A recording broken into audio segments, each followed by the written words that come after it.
Hi, my name is Jeremy Ryan, and I'm running for Wisconsin's 76th Assembly District.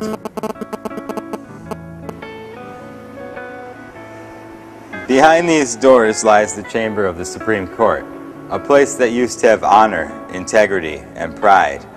But nowadays things have changed a little bit. In the past year and a half we have seen several things that would cause startle and alarm.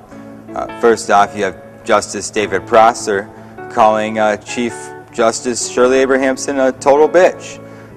You have Justice Prosser laying his hands on Justice Bradley's neck. And this man is still on the Supreme Court for some reason. You have Justice Gableman and his connections with attorneys that have presided on cases that he's ruled on. Where there once used to be honor, integrity, and pride, there now sits doubt, question, and a complete lack of professionality. Behind these doors is also where Justice David Prosser had his incident where he had choked or laid his hands around the neck of Justice Bradley. Now that there's an investigation, he is saying that now that there's an investigation into his ethics, he is claiming that there has to be recusals, and that everything that he said is free speech, protected under free speech. Now this is the same justice that parties and has champagne with politicians that won't let people film or hold signs in meetings.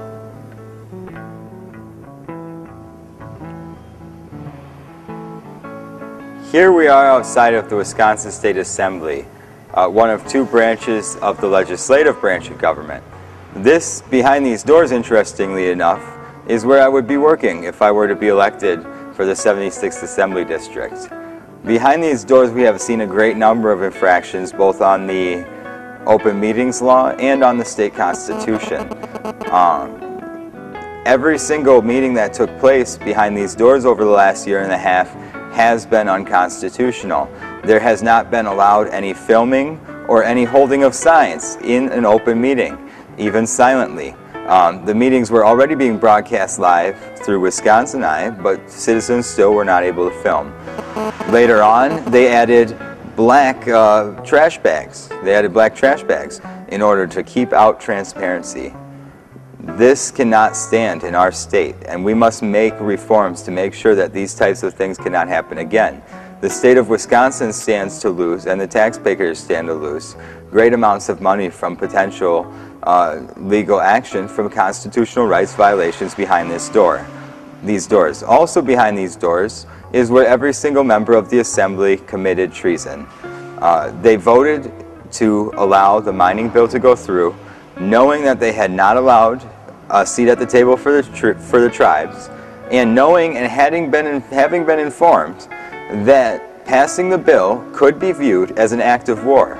So in treason statutes, Article 1, Section 10 of the Wisconsin State Constitution, it states that anyone who wages an act of war against the state is guilty of treason.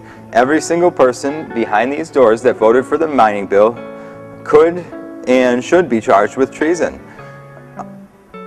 Clearly, our legislative branch is in crisis, and I hope to restore that.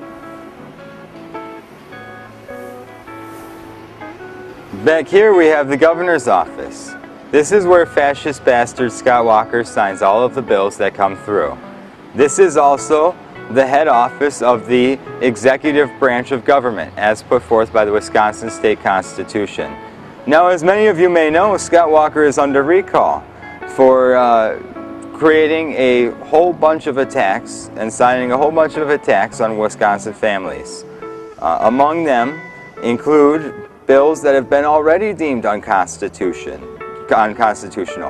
including the voter disenfranchisement bill and the redistricting. Portions of that were unconstitutional.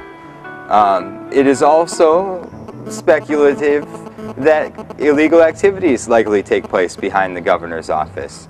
As many people know, the governor and his associates have had over 15 felony charges over the past, in the Walkergate scandal, in the John Doe investigation, and that didn't even include sexual crimes against children. That was other associates that he had put in the Department of Public Instruction to be around other children.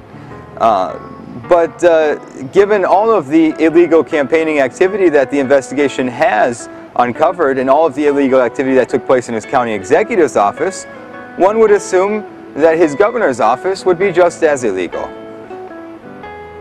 Our executive branch is most certainly in crisis.